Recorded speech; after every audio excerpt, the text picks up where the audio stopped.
Creating a quote with Quotemanager is very quick and simple. For starters, I'm going to click on the button that says Quote in the top left-hand corner. And it drops down a panel where we can put in the customer's details. Now, if this customer is someone that we've already done a quote for previously, or we've got them as a contact in the system, to save key entry, we can just click on Use Existing Quote and select the person from our list of people in the system. So I'm just going to use this fella here, Mike Testing, just as an example. And it puts all of his details straight into the box so I don't have to type anything in. The job address is going to be the same, so again, I just complete that. If we have an order number or a reference number, we can pop that in the box. And we mark where we've actually found this customer from. The next thing I'm going to do is add the items that we're quoting on. So I'm going to select from our list, and it just drops those items down here. Now I can override into these boxes. I can type whatever I'd like into here, and it will just list it out. Now we can put the quantities, and it calculates it out for us. If we want to remove an item, we just click remove and it takes it out of the quote. If we want to save this item to use again later on, we can just click Save Product to System, and that will save it into our system. If we like to add freight, in the right hand side we can put a freight amount. We can add that in, and again it just totals it up and calculates the deposit at whatever we've set our default amount to be. Again, I can overwrite that as well, just typing straight into the box. Now if we wanted to show an itemized quote to a client, that is show all of these working figures, no problem. We just go down here, we could email the quote by clicking email this and hit the save button, and it will send it straight out to the client.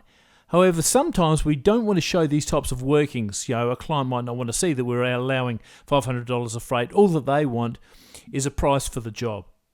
So if I load to simple quote by clicking on the checkbox in the blue button, it hides all of the workings, carries all of our working totals down into subtotal, GST total and deposit amount. And we can autofill into our large description. Now when I click in this box, because we can change it, we might be quoting on one large. That's all that we want to show them. And this might be an item that we're going to use again and again and again when we're doing our quote. So we can actually save this to the system as a new item, giving it a title, or we can just click Save Quote Description, and then the next time we come in and we can pull down from this menu and it will autofill. And again, it just saves us typing things out and having to repeat ourselves when we're doing the quoting on the same items time and time again.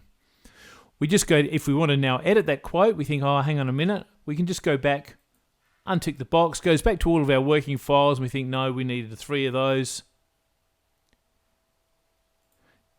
Retotals everything. Now we just go back to the simple quote. We've got all our details there just with the new updated totals.